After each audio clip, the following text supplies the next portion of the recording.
Les San Antonio Spurs n'ont qu'un seul objectif, celui d'aller en play-off. Alors oui, passer par le play-in, être dans le top 6.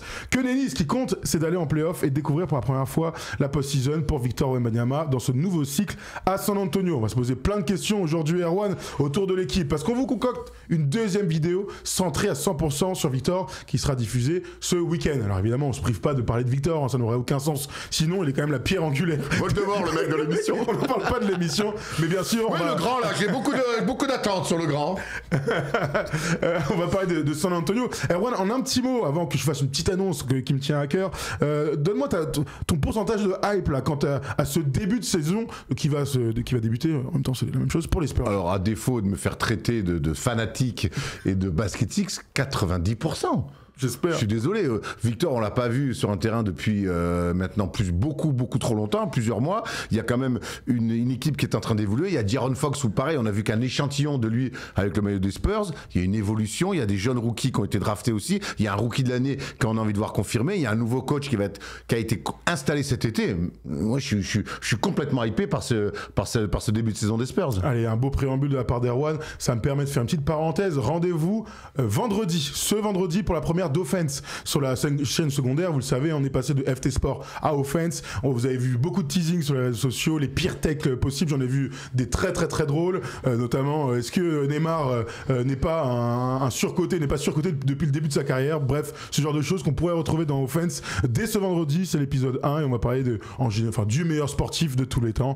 Il y a beaucoup de questions et de débats qui vont en découler. Donc le rendez-vous est pris. On compte sur vous les gars vendredi sur les réseaux sociaux et évidemment sur YouTube, la deuxième chaîne de First Team. Allez, parlons des Spurs. Alors regarde ce qui s'est passé l'année dernière, parce que donc Victor pour sa deuxième saison en NBA malheureusement n'est pas allé en playoff. Bilan de 34 victoires pour 48 défaites. Ils ont quand même augmenté le contingent victoire de 12. Ils ont fait plus 12 entre sa saison rookie et sa saison sophomore. Ils finissent quand même 13e de la conférence Ouest avec une fin d'année, vous savez, complètement bazardée. 19e attaque et 25e défense. Oui, ils sont pas parmi les meilleurs en NBA. Ça, vous l'avez bien compris. Ce qui nous permet aujourd'hui d'aller sur l'intersaison et sur tout ce qui s'est passé. L'année dernière, bien sûr, l'arrivée d'Aaron Fox, eh bien, il y avait plein de promesses autour. Finalement, ils ont joué que 6 matchs ensemble avec Victor Wembanyama. Chris Paul, donc, n'aura joué qu'un an à San Antonio. Malaki Branham, le joueur préféré d'Erwan part du côté des Wizards. Bon courage à DC. Mamou qu'on a vu avec la Géorgie et free agent et a signé à Toronto, ouais. Et Blake Wesley, je sais pas où il est parce que je m'en fous. On va sur les arrivées. Il y a une équipe de N2 qui a raté son début de saison, ils sont sur le coup. En plus juste médical. Mais ils demandent trop cher, évidemment. Les arrivées, et ça va être passionnant. Luke Cornett arrive, Kelly Olynyk, Lindsey Waiters III qu'on a vu dans la pré-saison, Dylan Harper en numéro 2 et Carter Bryant en numéro 14 de la draft. Ils se sont étoffés à l'intérieur. Erwan, alors, et tu l'as dit tout à l'heure, hein, c'est la première fois depuis 96 que Pop n'est pas là au début du training camp. C'est donc son remplaçant, ancien assistant, très jeune coach, Mitch Johnson, qui a pris la tête du training camp. Après tout ce qu'on a vu là, j'ai l'impression quand même que c'est un été ultra fastidieux, ultra positif en termes de recrues côté San Antonio. Oui, je trouve encore une fois qu'entre la draft, où ils avaient quand même des choix assez hauts, on l'a vu, et la free agency, ils ont réussi à faire des coups plutôt intéressants. Et encore une fois, la construction autour de Victor Wembanyama, parce que tout est axé autour de Victor Wembanyama. Je trouve ça encore une fois très intéressant. Mais c'est une construction qui avait déjà commencé dès la draft de Victor, qui avait continué aussi sur sa première saison. L'année dernière, l'arrivée d'Aaron Fox était enfin, pour moi, la première grosse pièce, la poutre, le mur maître en fait, à côté de Victor. Malheureusement, l'échantillon des deux a été beaucoup trop court. Mais on continue à peaufiner les choses. Maintenant, il va falloir que le plan qui est joli, on commence à voir un petit peu à quoi ça va ressembler. Il y a plein de belles choses de part et d'autre du terrain. J'aimerais maintenant que ça commence à ressembler à une équipe et que ça dure 82 matchs minimum. En tout cas, ils se sont donné les moyens sur le papier pour avoir une bonne équipe. On va regarder le roster ensemble parce que il y a de l'expérience, il y a des jeunes joueurs, il y a des bons meneurs de jeu. À l'intérieur, ils sont étoffés comme pas possible avec Luke Cornett et l'arrivée de Kelly Olynyk. Ils ont des ailiers, ils ont des défenseurs, ils ont des bons attaquants. Franchement, quand je regarde ce roster, regardons-le ensemble, ils ont une vraie bonne équipe. Alors on a mis 5 majeurs en attendant le retour des blessés parce que De'Aaron Fox va manquer le début de la saison, il devrait être absent jusqu'au 1er novembre. Stephen Castle devrait revenir là dans cette pré-saison, enfin en tout cas il y a des doutes sur les premiers matchs de la saison régulière. Devin Vassell, Jeremy Sohan qu'on n'a pas vu en pré-saison non plus, Victor Wembanyama. Donc Fox, Castle, Vassell, Sohan, Wembanyama. Je vous mets un peu dans le désordre tout le reste. Hein. Dylan Harper donc est un meneur combo intéressant. Notre gars de Minnesota, back in the day, Erwan, que tu adores, Jordan McLovin, moi je l'appelle toujours McLovin. Lindsey Waiters. Et là, je vous cite pas les deux. Si Oumoudé, on l'a vu un petit peu dans cette pré-saison, Keldon Johnson, David Jones Garcia qui vient d'arriver aussi, le frère Ingram, je sais pas si c'est son frère, mais je vais quand même dire que c'est son frère, Harrison Ingram, Kelly Olynyk, Julian Champagny qui était dans le 5 dans cette pré-saison, est toujours aussi bon shooter, Carter Bryant le rookie, le cornet, Bismack Biyombo aussi a été prolongé. Ils ont une vraie armada, Erwan. Là, je vois une équipe qui est solide sur absolument tous les aspects du basket. Je sais pas si tout le monde fera la saison, mais c'est sûr qu'ils ont une profondeur. Il n'y a pas Harrison Barnes d'ailleurs. Ouais. Il n'y a pas Harrison Barnes dans Champagny plus sur le poste 3, mais il est bien là, hein, Harrison Barnes. Oui, ils ont une vraie profondeur, il y a un vrai mélange entre des jeunes, très jeunes rookies, des plus moins jeunes qui ont 2-3 saisons dans les pattes et des vrais vétérans, alors qu'on n'aura pas des rôles principaux, mais qui vont quand même amener toujours dans des fins de match parfois un petit peu compliquées, dans des discours de vestiaire. Je pense que c'est des mecs, Harrison Barnes est déjà là, mais même des Kelly Olynyk. C'est des mecs comme ça, des Luke Cornet, qui ont deux profils différents, mais qui ont connu aussi quand même pas mal de choses. Les deux passés par les Celtics, Luke Cornet qui a connu aussi le titre avec Boston. C'est pas rien ça dans des vestiaires de dire écoutez moi les gars, ça je pense que là on se trompe, là on est dans la bonne situation. C'est toujours intéressant je trouve d'avoir des profils comme cela, donc c'est un savant mélange. Maintenant, comme souvent et on se répète un peu, il y a un très jeune coach qui l'année dernière a pris les 6 derniers mois de la saison. J'ai bien aimé ses premiers mois, Ami Johnson. J'ai beaucoup moins aimé les derniers. Alors il a notamment, pas les derniers mois où il lâche complètement l'affaire, mais l'association Chris Paul, De'Aaron Fox, il a pas réussi à faire des vrais choix. J'ai l'impression qu'il faisait le choix un peu de Salomon pour essayer de faire plaisir à tout le monde. Un grand coach doit prendre des décisions. Il y en aura une avec Dylan Harper certainement qui devrait commencer sur le banc même s'il y a beaucoup de monde. Donc il va falloir que lui aussi s'affirme un petit peu plus parce que je l'ai trouvé en tout cas sur les derniers mois de saison régulière un petit peu gentil, un peu petit tendre dans sa manière de décider. Après, ce qui est sûr, c'est on l'a beaucoup dit l'année dernière, on a des doutes sur Mitch Johnson parce que au vu de l'effectif, de l'évolution de Victor ultra rapide, on a tous envie que ça aille plus vite que la musique. Ce qui est sûr, c'est que l'année 1, c'était le labo, le fameux labo, ils voulaient pas le dire, mais c'était clairement le labo. On était le premier à s'en apercevoir. L'année dernière, ils ont joué avec des ambitions. Ça n'a pas marché parce que Victor a eu son problème et donc on saura jamais ce qu'aurait donné cette saison avec Victor Wembanyama à 100%. Et là, il faut encore une intersaison où ils vont chercher des grands, ils en avaient pas avant, de l'expérience, tu viens d'en parler, des mecs qui connaissent le chemin pour faire des grosses saisons. Je trouve qu'en tout cas, d'un point de vue tu vois, de conception d'équipe, ils ont réussi quelque chose de grand, j'allais dire, quelque chose de très bien. Oui, tu es en train de me dire que les Spurs savent construire des équipes. Oui, la preuve, une nouvelle fois. T'as raison. Ils ont déjà, les 10 dernières années, ils ont aussi manqué des trucs. Oui, oui, parce que je me souviens bien de la Marcus Aldridge et DeRozan. Hein, et c'était il n'y a pas si longtemps. Bon, bref. Mais Aldridge à l'époque, c'est ce qu'il fallait faire. Après, DeRozan, ça leur pète à la gueule parce qu'il y a le cas Kawhi. Je suis pas sûr que s'ils avaient eu le choix de faire ça, c'est pas eux qui sont à l'initiative de ça. Parenthèse fermée. En tout cas, voilà, on retrouve en tout cas une cohérence de construction chez les Spurs. Maintenant, encore une fois, les gens dans les bureaux ont fait ce qu'il fallait. Ils ont bien drafté, ils ont bien tradé ou en tout cas fait signer des gens. Maintenant, il faut que sur le terrain, ça se marche. Et comment ça va s'articuler autour de De'Aaron Fox et de Victor Wembanyama. Juste pour info, hein, je vous donne cette petite... ce qui s'est passé à l'intersaison sur le coaching staff aussi. Parce que Mitch Johnson est un jeune coach, tout le monde le sait. Donc, ils ont ajouté Sean Sweeney en tant qu'associate head coach. Il y a Corliss Williamson, pour le coup, qu'on connaît bien parce que c'était un beau bébé de la NBA des années 2000. Scott King aussi. Donc, mine de rien, il y a Rashard Lewis aussi qui est là-dedans. T'as un coaching staff aussi qui s'est étoffé en termes de mecs et d'expérience. Moi, tu me fais name dropping, je sais pas quoi dire sur ce coaching staff. Hein. Ah, bah ça, c'est parce que t'es pas un expert de NBA. Ah, ça doit être ça alors. Hein. ça doit être ça. On doit être nombreux. Non, mais ils ont pris des mecs d'expérience, des mecs qui sont là depuis longtemps. Oui, d'accord, on doit être nombreux alors à pas être des spécialistes. Mais c'est pour ça qu'on est là et qu'on explique à tous les gens qui sont un peu moins au courant. En tout cas, j'imagine. Ils se sont étoffés. J'imagine que s'ils sont allés chercher, qu'ils sont allés chercher des mecs. Non, mais tu me sors Rashard Lewis. Mais Rashard Lewis, il va pas venir dans le stade pour mettre des 3 points dans le corner. Sinon, oui, c'est une bonne recrue. Leur associate head coach Sean Sweeney, il vient des Mavs, il a fait du très bon taf à côté de Jason Kidd. Il arrive parce qu'il a de l'expérience du passage en finale, etc. Un gars qui est là depuis longtemps, qui est très apprécié, qui a une belle cote au sein des staffs NBA. Non, mais je te donne des informations que tu n'as pas. Non, mais si, non, mais c'est là que t'as pas compris, c'est que je les ai, les infos. Le problème, c'est je vais pas m'enthousiasmer parce qu'il y a l'assistant de Jason Kidd qui déboule et qui a fait du super. Bon, voilà, on va attendre quand même que les choses se mettent en place.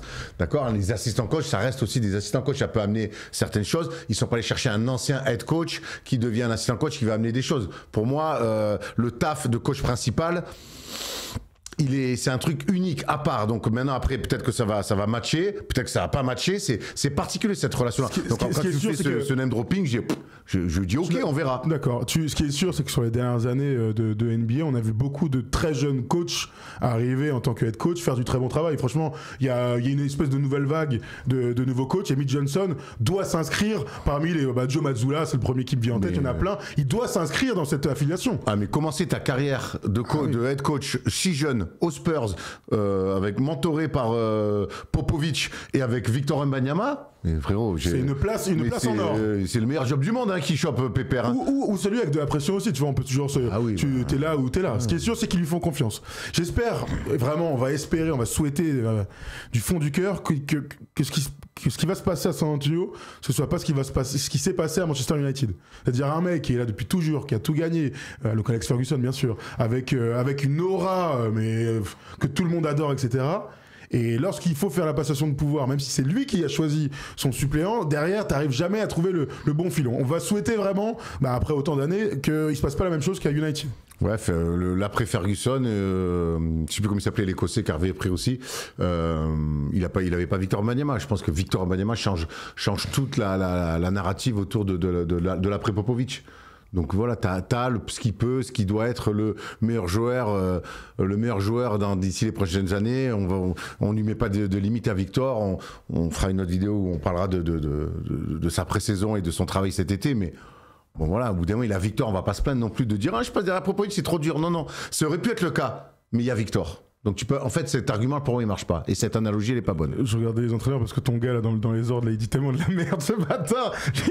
Il est terrible. Vous savez que Tom Saravino il est terrible. Il est terrible. Attends, je trouve son nom, ce coach. Là. Attends, je pense que dans le chat vous devez l'avoir, mais vraiment, mais Tom Saravino, mais c'est un malade.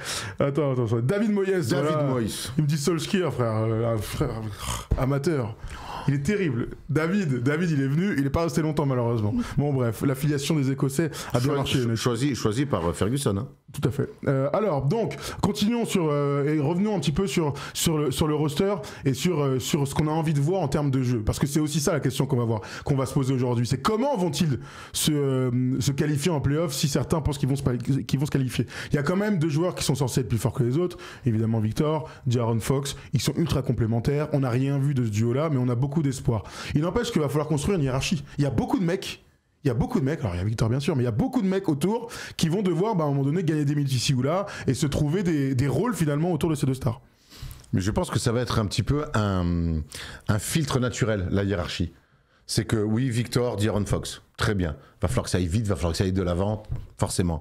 Maintenant, derrière, va falloir aussi, et c'est là qu'on va voir l'intelligence de certains joueurs, ça va être de savoir quel rôle qu'est-ce que je peux amener à cette équipe-là. Pour moi, la troisième option naturelle, j'ai envie de dire que c'est Devin Vassell, même s'il est sur un rôle d'arrière. Alors attention, ça peut être un gourmand, mais j'ai presque envie de dire aussi qu'Harrison Barnes peut amener ça sur un poste avec beaucoup plus de lecture, beaucoup plus de calme dans le jeu. Donc ça va être voir. Maintenant, il faut aussi que tout le monde accepte que Victor est le numéro 1. Ça, je pense, j'ai mon débat. Il n'y a plus de débat. L'année dernière, on l'a vu. Que De'Aaron Fox est le numéro 2. Il n'y a pas de débat pour moi aussi, mais on sait que certains peuvent peut-être des fois s'inventer des vies. Après, honnêtement, dans l'effectif, je vois personne s'inventer une vie. Alors peut-être à la rigueur, si vraiment on tire des cheveux, c'est Devin Vassell, tu vois, qui aurait pu avoir ce truc-là. Mais là, moi, ce que j'aime dans le recrutement, c'est qu'il n'y a que des mecs intelligents, tu vois. Vraiment ADN Spurs. On en revient à l'ADN Spurs et à la construction de ces Spurs. Même le discours de Dylan Harper, il est archi intéressant. Alors tu es drafté si haut comme ça, mais tu vas sortir du banc. Oui, mais c'est comme ça que je vais apprendre, il n'y a pas de problème. Donc je suis dans une équipe déjà compétitive. Enfin, je trouve que tout ce qui est sorti en tout cas cet été en termes de d'éclat, tout paraît très sain. Maintenant, après, il y a un truc qui est dans le sport qui est magnifique, c'est que derrière ces deux-là, la hiérarchie naturelle, elle va se faire sur le terrain. Alors, comment tu vois les choses ? Si tu veux, alors, on accueillera dans un instant notre premier auditeur de la soirée, mais dis-moi comment tu te projettes sur l'équipe. Qui va tirer son épingle du jeu ? Tu vois, on a mis Jeremy Sohan dans le 5, il y a évidemment Harrison Barnes qui est plus complémentaire grâce à son tir, mais ils sont aussi à la recherche d'un Aaron Gordon pour Nikola Jokic. Et Sohan, toute proportion gardée bien sûr, il a ce profil-là de soutien d'un grand qui aime bien s'écarter. C'est fou, c'est que Sohan, t'as raison, il a le profil de je suis l'Aaron Gordon de Victor Wembanyama, mais en même temps, je trouve que ça fait maintenant 2 ans qu'ils ont joué ensemble avec toutes les absences de Victor, mais on s'est quand même beaucoup interrogé sur la complicité, la complémentarité entre Victor et Jérémy Sohan. Alors, ils l'ont pas aidé au début en le faisant jouer meneur, on s'en souvient, mais je crois que j'en suis revenu du projet Sohan, moi, que ça soit en meneur ou en poste 4. En meneur, oui, évidemment. Oui, mais je crois que j'en suis revenu, en fait. Okay. Il n'est pas assez bon passeur. Et finalement pas assez fort aujourd'hui, peut-être parce qu'on se souvient d'Aaron Gordon à Orlando, on s'arrachait tous les cheveux de la tête. Il avait un plus gros potentiel de base en tout cas, c'est vrai, Aaron Gordon. Bien plus gros potentiel de base. Mais c'est vrai qu'aujourd'hui pour moi finalement Jérémy Sohan, je trouve qu'il fait à la fois beaucoup de choses mais peut-être pas assez ou pas assez bien pour être ce bon mec à jouer autour de Victor. Je trouve un peu dur, alors sans dire que c'est l'élément manquant pour et la complémentarité parfaite, je trouve que quand son corps lui a permis de jouer, parce que lui aussi il a eu des blessures, je l'ai toujours trouvé dans ce qu'il fallait pour être à côté de Victor. Sans l'adresse, malheureusement, c'est peut-être le truc qui va le limiter par rapport à Aaron Gordon avec Jokic, c'est que lui, il a peur de rien, lui, il va protéger Victor, tu vois, du box-up, des rebonds offensifs, tout ce que ça va pas faire Victor parfois, parce qu'il est soit dans le contre, dans l'évitement et dans le tir à 3 points, donc lui, il va quand même remplir une autre case. Et puis, je sais aussi que c'est des très jeunes joueurs, enfin lui, c'est un très jeune joueur. Et l'année dernière, je l'ai vu évoluer, j'étais premier à dire que je trouvais que c'était nul, vraiment nul, l'idée de le mettre meneur. Mais on est obligé de dire que ça lui a servi quand même. Son QI basket est en développement, je trouve intéressant, dans un rôle où il va être le cinquième mec qui va toucher le moins la balle dans un 5 majeur. Je comprends, mais le fait est que justement ce touche à tout, QI, all around, peut jouer meneur, comprend le jeu, je trouve que je le vois pas assez. C'est pas Draymond Green, c'est sûr. Je l'ai pas assez, je le sens pas assez. Ouais. En fait, aujourd'hui, on me demande quelle est la qualité première de Jérémy Sohan, c'est tout faire. Tu me demandes quelle est la qualité première d'Aaron Gordon, je peux dire la même chose, mais après, c'est le Saint Graal, donc tu t'inspires des meilleurs. Et pareil pour Draymond Green, et je trouve que pour un mec qui est censé être autour de, tu vois, Aaron Gordon très vertical, donc il peut compenser il peut compenser certaines choses. Ouais, mais Jérémy Sohan, pour moi, il est pas assez bon passeur. Oui. Il est pas assez bon passeur alors que c'est censé Aaron Gordon, il est pas très bon passeur sur le papier. Mais il compense par de la verticalité, il compense par une activité. Pas lui. Soit il est moins fort. Là, on arrête de jouer des comparaisons avec Aaron Gordon, il est moins fort. On est en 2025, après, il est moins fort. Voilà. C'est peut-être encore un jeune joueur et peut-être que sur les premières semaines de saison, il va me faire mentir. Mais je trouve que jouer avec Victor, c'est censé te simplifier la vie. Et j'ai l'impression que lui, en fait, ça le fait plus gamberger qu'autre chose. L'année dernière, en tout cas, Jérémy Sohan, en 54 matchs, il joue 25 minutes de moyenne. Il a 11 points à 53% au tir, 6 rebonds, 2,4 passes. Il fait une bonne saison le temps qu'il joue, notre ami Jérémy Sohan. Du coup, Harrison Barnes titulaire, il y a pas de c'est plus complémentaire. L'année dernière, c'était le cas. Donc, c'est comme ça que tu vois les choses. Harrison Barnes a cette qualité d'adresse où il peut vraiment, vraiment sanctionner. On sait que c'est important quand même autour de Victor d'avoir des mecs qui peuvent sanctionner. Moi, j'aime l'expérience et le profil Harrison Barnes. Pour l'instant, en tout cas, dans cette équipe des Spurs, je le préfère à celui de Jérémy Sohan. Continuons de parler des autres alors, parce que c'est intéressant. A priori, il devrait donc partir avec De'Aaron Fox. Avec Stephen Cassell, on a vu qu'il a même grandi pendant l'intersaison. Donc, on peut même se poser la question. Au début, c'était un meneur, bon défenseur. Et finalement, on a vu un mec qui est devenu rookie de l'année, avec ses 14,7 points, 42% au tir et 28% à 3 points. On a aimé sa polyvalence. On a aimé que ce soit un two-way. On a aimé aussi son culot l'année dernière. Je l'ai vu faire des trucs d'un mec qui a compris qu'il avait peut-être une chance à jouer pour devenir un top player.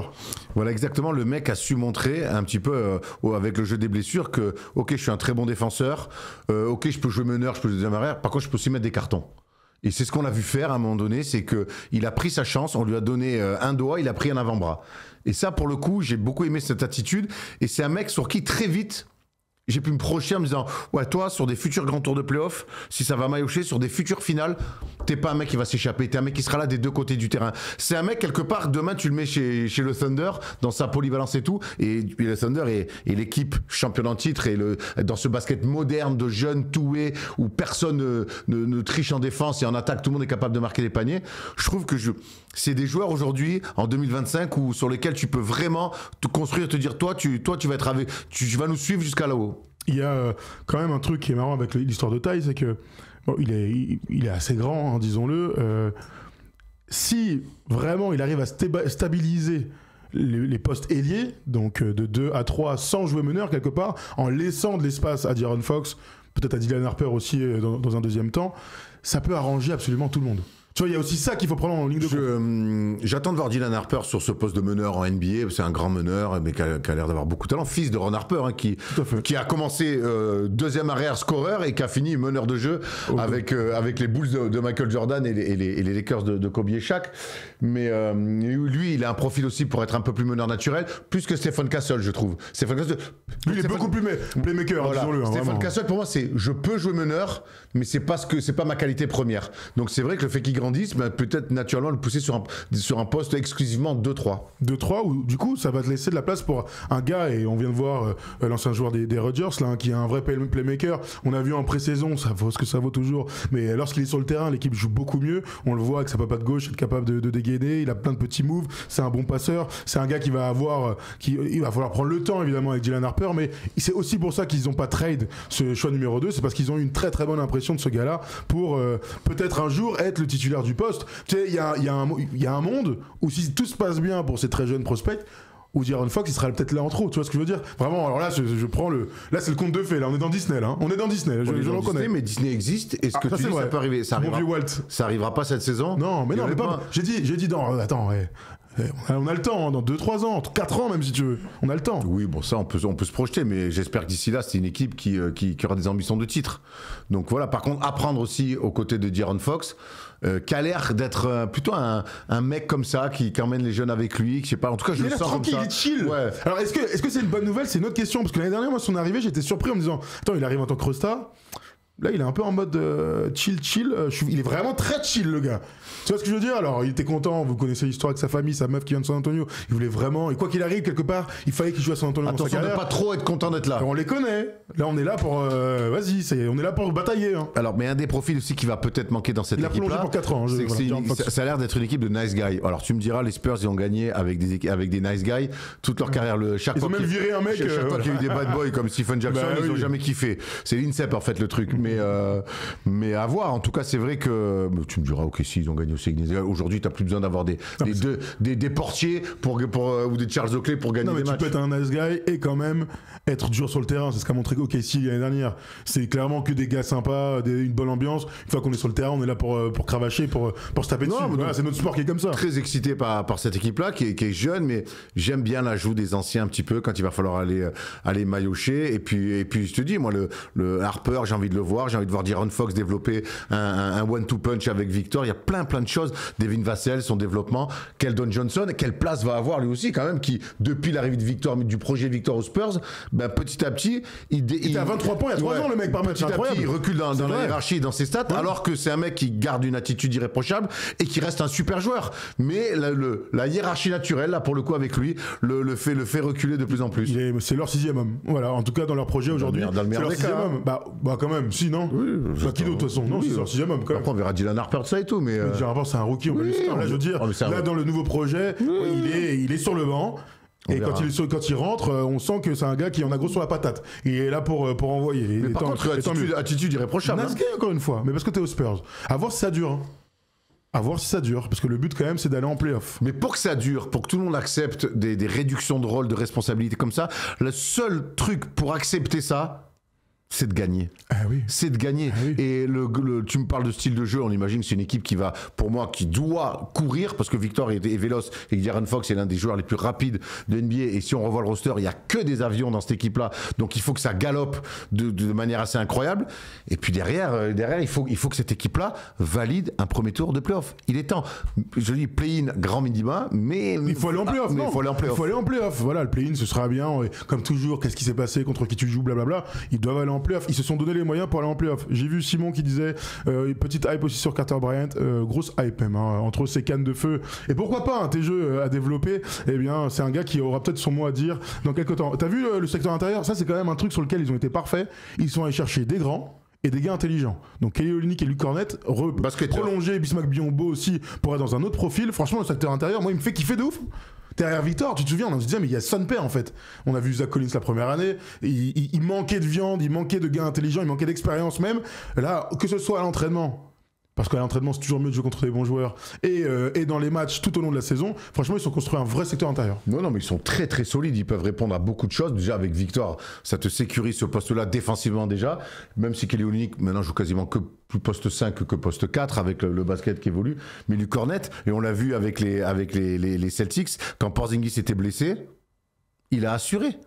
Il a assuré de fou. C'est un mec aujourd'hui, on sait que Victor, il va être géré de manière spéciale, on prendra pas de risque. Eh ben, tu sais que tu auras derrière un mec comme Cornet, donc tu auras la même taille à peu près, et tu auras aussi cette espèce d'académie basket pour bien jouer, et d'autres pourront prendre la plus de place au scoring. Mais avec Cornet, tu continueras à bien jouer au basket. Avec Kelly Olynyk, tu continues à bien jouer au basket. Tout à fait, tout à fait. Il y a Simon qui nous dit nice guy, parce que tu es aux Spurs, enfin demander quand même à Primo qui avait montré sa buteur à une femme de ménage. Oui, il a été viré dans la minute, le mec.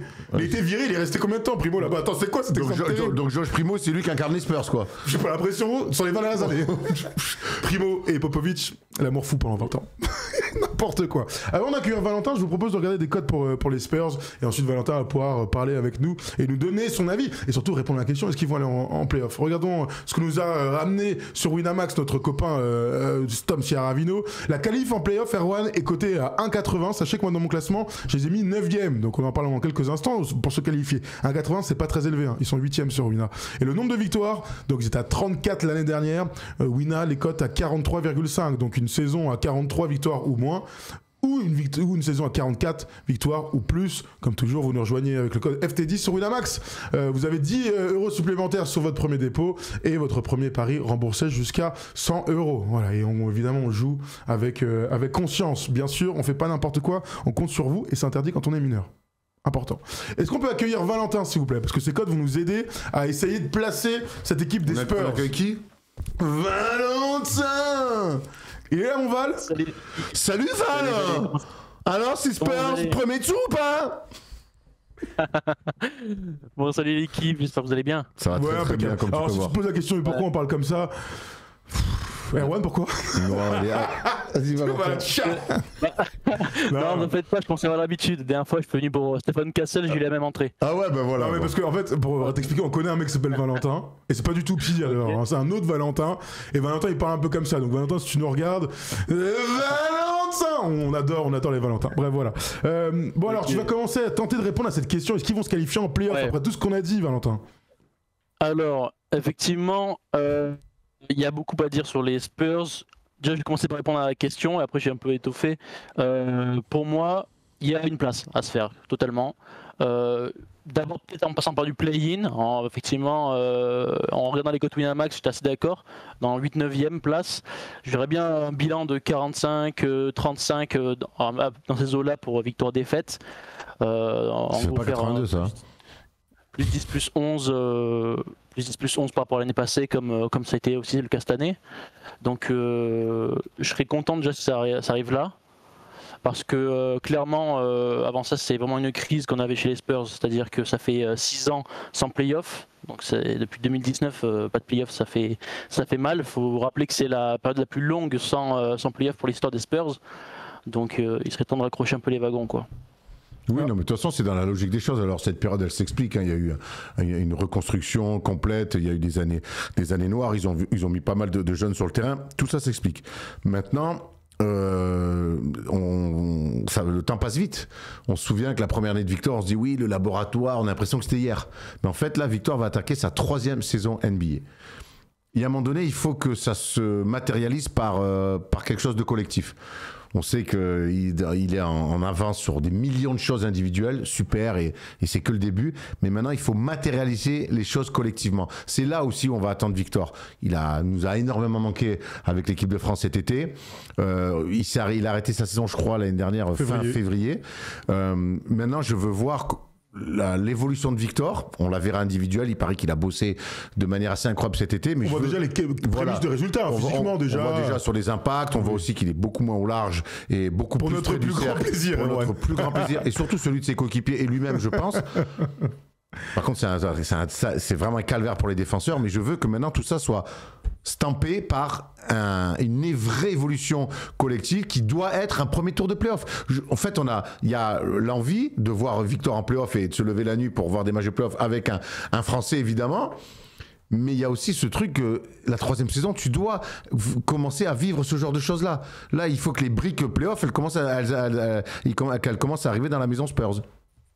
Je suis d'accord avec toi pour comparer, alors j'aime pas trop ça, mais pour comparer avec Kawhi Leonard, la 3e saison, c'est l'année du titre, 2014. Difficile de comparer là, clairement, on n'est pas du tout sur le même standard. Parker du Billy Duncan.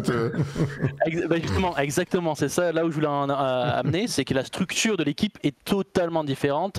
Quand Kawhi arrive aux Spurs, il y a déjà un trio magistral, donc vous l'avez dit, Tipeee, Ginobili et Duncan. Là, quand Wemby arrive, c'est déjà lui le meilleur joueur de son équipe. Et pour moi, ça me pose problème parce qu'en fait, il est totalement seul en fait, offensivement, défensivement, c'était autour de lui que tout se passait finalement. Et maintenant, le projet, le GM, le recrutement qu'il a fait, la draft et toute l'équipe qu'on a du coup, que vous allez décortiquer il y a quelques minutes, effectivement là c'est une structure qui commence à avoir de la gueule, qui est cohérente, avec un apport offensif certain d'Aaron Fox, qui est, je rappelle, le Clutch Player of the Year en 2023, et qui est aussi un très très bon défenseur, puisqu'il a été aussi meilleur intercepteur en 2024. Donc, alors bien sûr, tout ne repose pas sur De'Aaron Fox, mais on a une longueur de banc également, notamment à l'intérieur, comme on en parlait, qui moi me rassure vachement.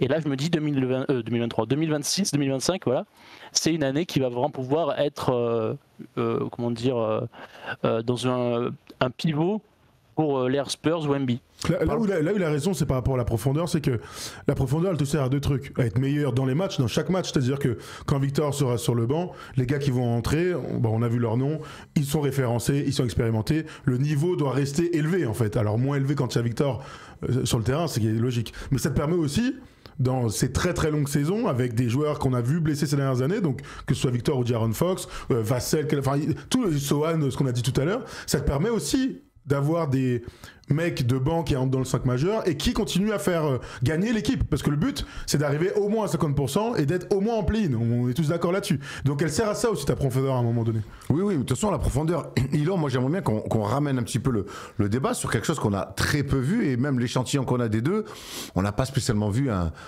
jeu à deux se développer. Et Valentin et Thomas d'ailleurs, j'aimerais avoir votre avis sur qu'est-ce que vous attendez du jeu à deux entre Fox et Victor.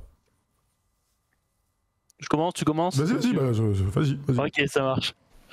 Du coup, c'est vrai, ça a été écourté le rêve de voir enfin Victor aux côtés d'Aaron Fox à cause de sa blessure, malheureusement. Moi, je vois de l'alternance déjà.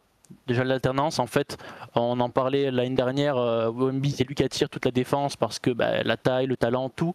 Maintenant que De'Aaron Fox est une menace offensive, ça va aussi ouvrir des espaces pour Wemby quand Fox aura la balle. Fox est aussi un joueur très intelligent dans son jeu, donc je pense que les deux peuvent se trouver déjà, parce que difficile de rater Wemby sur un terrain, mais aussi par la menace qu'ils représentent vis-à-vis de l'adversaire. En fait, s'ils lèvent un peu la tête, ils vont forcément trouver des espaces libres dans lesquels s'engouffrer. C'est intéressant d'axer sur le one-two-punch, parce que j'ai beaucoup de mal à imaginer cette équipe vraiment tournée sur leur relation à eux. C'est pas du tout. C'est pas la culture Spurs. Là. T'as tellement ce truc de. C'est du jeu ouvert, tout le monde va pouvoir performer. Ça dépend quand. La culture Spurs avec David Robinson, il s'emmerdait pas. Tout à fait, mais c'était un autre basket. Il y a 30 ans, donc je sais qu'on peut se comparer et tout ça, mais en tout cas, la culture Spurs, depuis 10 ans, si tu veux que Soyons précis, Thomas. Depuis 10 ans, ce qui est donc un énorme échantillon, une grosse séquence, comme on dit. Le basket des Spurs, c'est toujours un jeu ouvert où, en fonction du match-up, en fonction des formes, en fonction de qui t'as sur le terrain, eh bien, il y a un côté, tout le monde est capable de performer. Moi, j'aimerais bien qu'ils aillent dans un jeu one-two-punch. Mais au vu de l'effectif, au vu du monde qu'il y a, je crois que il y aura forcément des jeux à deux entre les deux, mais que l'attaque des Spurs ne sera pas basée sur leur one-two-punch, sur leur pick and roll, etc. Tu vois, peut-être dans les fins de match, j'espère. Je l'espère très sincèrement. Mais je crois vraiment qu'il faut utiliser l'héliocentrisme de Victor plus que leur relation à deux, qui est à développer s'ils veulent aller loin en play-off. Mais sur le début de saison, en fait, Victor est tellement fort. La défense regarde tellement Victor qu'en fait, c'est plus autour de Victor, tous les joueurs, comment vous comportez, plutôt que sur le jeu à deux entre De'Aaron Fox et Victor Wembanyama. Je vois ce que tu veux dire. Ça me paraît logique. Maintenant, De'Aaron Fox. On parlait de hiérarchie, c'est le numéro 2 et le seul numéro 2 de cette équipe-là. Ça doit l'être en tout cas, t'as raison. Donc, quelque part, oui, utiliser l'héliocentrisme de Victor et que tout le monde à côté prenne ce qu'il y a à prendre, cousin, il n'y a pas, prenez tout. Moi, derrière Victor, je prends ce qu'il y a et vous verrez. Donc, alors c'est un gentil gars, tu l'as dit, il est content d'être là, mais ça reste quand même une star NBA, un des top meneurs NBA. Moi, ce que je vais surtout attendre, et donc je suis très curieux de voir des deux. Parce que mine de rien, le pick and roll reste une arme destructive en NBA, et que quand t'as De'Aaron Fox et Victor Wembanyama, bon, ce serait dommage de pas l'utiliser. Ça serait dommage quand même de pas creuser un peu, sachant que l'autre il peut aller sur la lune chercher des alley-oops, il peut roller, il peut aller dans le short roll, il peut popper. Enfin, ça peut être un casse-tête assez terrible. On verra. Mais ce que je vais surtout attendre, moi, c'est que De'Aaron Fox mette un rythme monumental et que Victor suive derrière.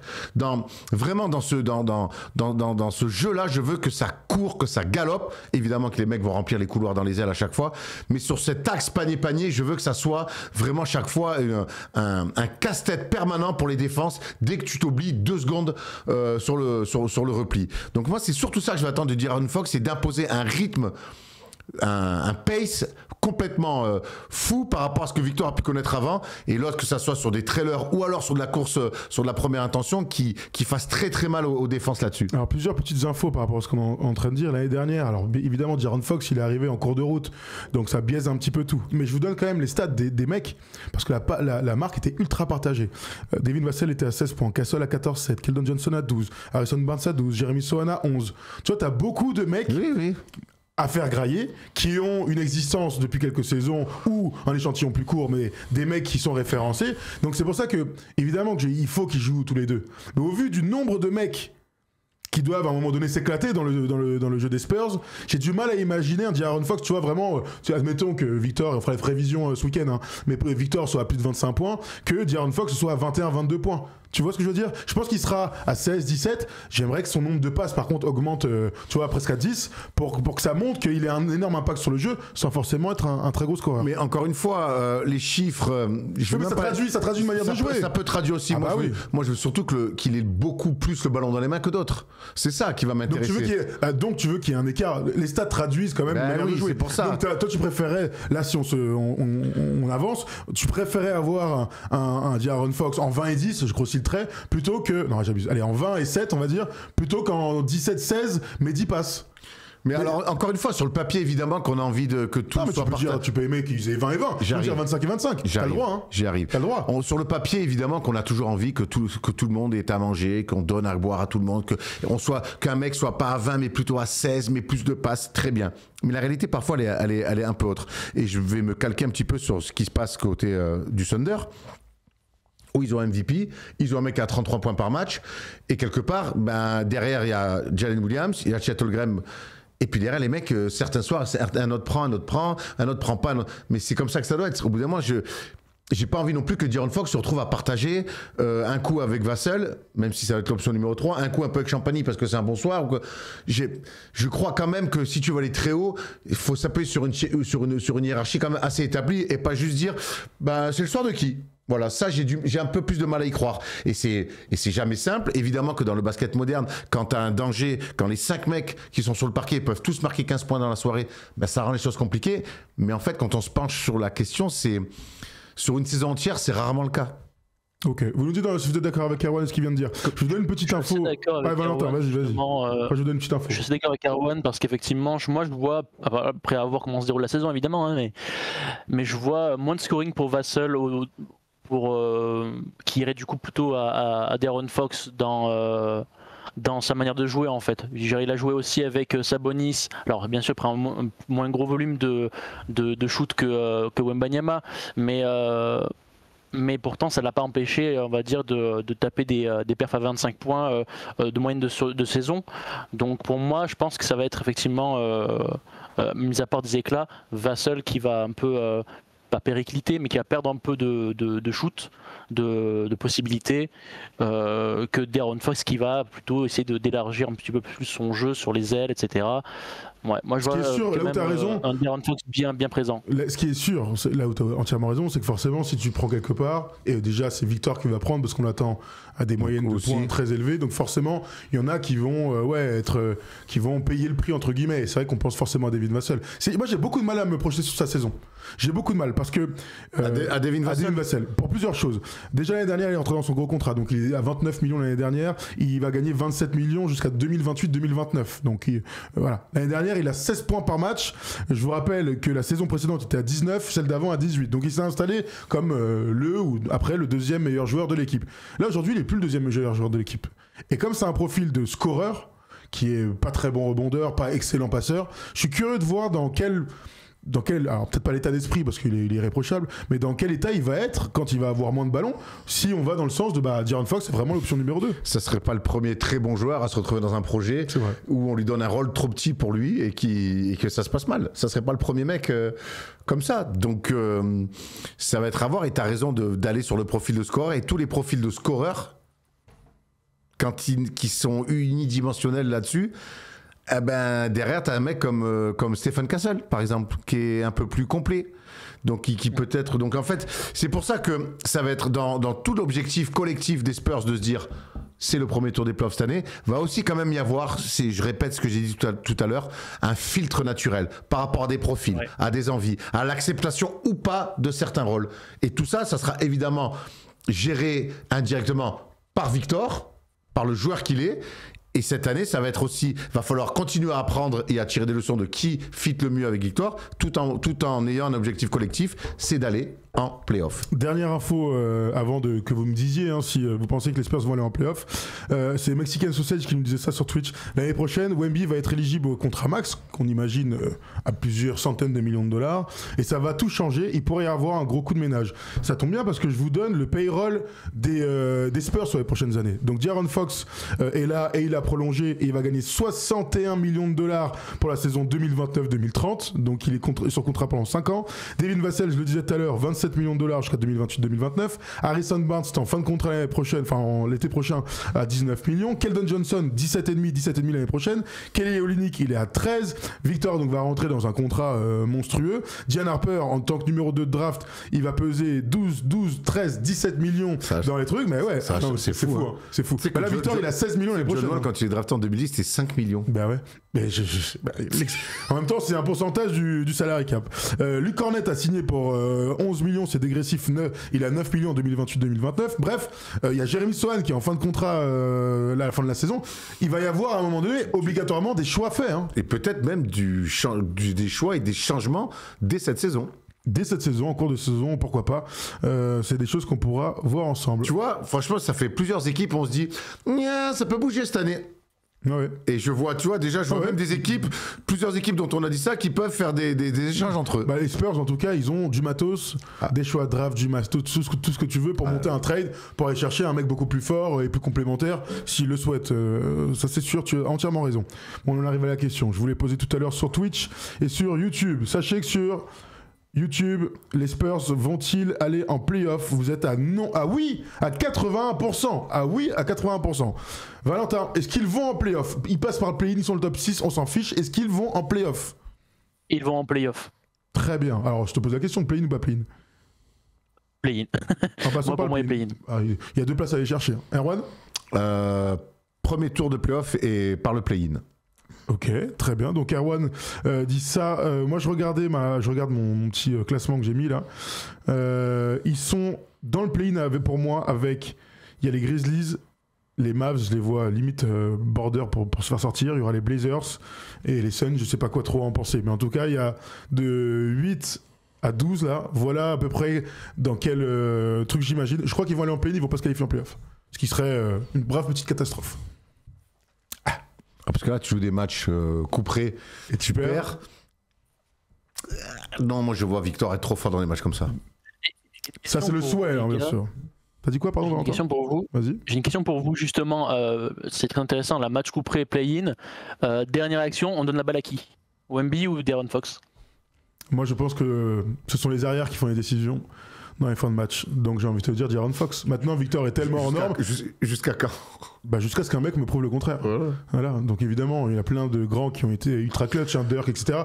Et Victor, pour asseoir son aura, serait bien inspiré de mettre des game winners ou des daggers. Après, ça c'est sûr. Après, c'est une super question, mais c'est vrai que c'est pas aussi manichéen que ça, une fin de match et on donne la balle à. Sauf si c'est Kyrie Irving, parce que ou Carmelo, il y en a plein. Mais ou Jordan, il y a le nombre de plays qui ont été dessinés pour Jordan où les mecs viennent doubler et qui fait une passe et finalement c'est un autre mec qui marque, John Bushler par Pippen ou qui passe par Jordan, ainsi de suite. Vous connaissez l'histoire. Steve Kerr, c'est pareil. Donc en tout cas, ce qui est sûr, c'est qu'il faudra faire des choix pour ces équipes-là. Est-ce que tu viens doubler De'Aaron Fox parce que sur la vitesse on sait, et puis on connaît sa réputation sur les paniers clutch? Est-ce que tu vas chercher Victor sur un post-up? Ce qui est sûr, c'est que Mitch Johnson, il aura un panel très très très très large et que les adversaires, sur toutes les aides potentielles, voire carrément des aides franches sur des trappes, à l'opposé, ils ont aussi des mecs pour sanctionner. Donc voilà, j'aime à croire plutôt qu'il n'y aura pas une hiérarchie on donne la balle toujours à eux-mêmes, mais par contre, tu auras selon la soirée, selon les défenses, des possibilités très diverses. Ce qui est sûr, c'est qu'on a envie d'avoir des tirs de Victor dans les grands moments pour voir où il en est lors de la saison 3. Voilà, c'est aussi ça, on peut clairement le dire.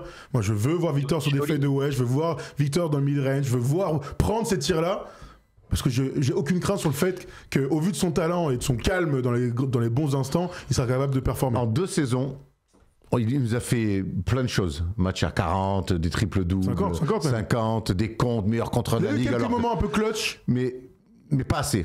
En même temps, il joue des moitiés de saison, le mec. Certes, aujourd'hui, ce qui manque, c'est vraiment un buzzer beater ou un dagger de l'espace. C'est le truc que j'ai envie de voir sur ce début de saison avec Victor. Est-ce qu'il a pas mis quand Houston au tout début là, c'est pas lui qui, je sais plus. Bon, dites-moi dans le chat si vous avez souvenir de moments très clutch, des tirs à 3. Il a eu des moments, mais bon, il y a pas des gros tirs, il en a mis. Là, je te parle. When amazing happens, quoi. Exactement. Je te parle d'un truc qu'on le récupère, on le fout dans le clip à l'office game, comme à l'ancienne. Il nous manque ces clips. Ils sont où ces clips? C'était fantastique. Tout est sur YouTube maintenant. J'ai découvert la NBA. Mais bien sûr, les cassettes enregistrées, toujours les mêmes trucs. Ces clips à l'office game, c'était extraordinaire. Sachez que quand nous on était jeunes, donc c'était il y a longtemps, mais il y a 20-25 ans, il y avait ces clips-là, ils ne bougeaient pas pendant des années, c'était toujours les mêmes actions. Dont un contre celui de Jérôme Moïse sur Everson, on se disait mais qu'est-ce que fout là Jérôme? Ça régalait. Ouais, mais même il y en avait avant plein avec le Gardel, des trucs comme ça et tout. Il y avait, allez voir sur YouTube, ça doit exister, les clips, vous tapez NBA clip I Love This Game, il y en a, je dois en avoir une quinzaine, extraordinaire. Fantastique, ça mélange des époques. Musique, image. Celui d'Allen Iverson, de Alan Houston, qui fait ça finissait souvent le clip là, celui-là, il était lourd. Ouais, on parle comme des vieux. Et le choix des musiques était exceptionnel. Bien sûr, quand t'as les droits, c'est toujours plus simple. Merci Valentin de nous avoir appelé. Merci les gars, et bonne 10e saison sur First Team. C'est gentil, écoute, merci mon grand. Merci beaucoup. Avec plaisir, à bientôt.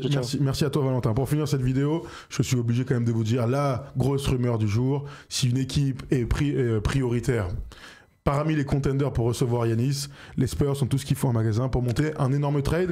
Donc gardons ça en tête parce qu'on ne sait jamais ce qui peut se passer dans cette NBA qui ressemble de plus à Touquet. Juste pour te dire sur ces rumeurs autour de Giannis, ils ont tout shut down pendant l'été. Il y a eu des discussions avec les Knicks, mais ça s'est pas su.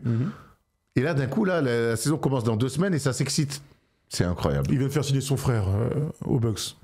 Alex, donc tous les frères sont passés au Bucks. Il va peut-être les mecs dans le package, les 3 frères. T'imagines? Hop, ce serait drôle. Bref, on parlera des Bucks une prochaine fois. Nous, on s'arrête là-dessus. Si vous avez des commentaires à faire sur les Spurs, vous n'hésitez pas dans les commentaires. Et puis, si vous voulez parler plus précisément et exclusivement de Victor Wembanyama, ça se passe ce week-end sur la chaîne First Team, bien sûr, ou en podcast.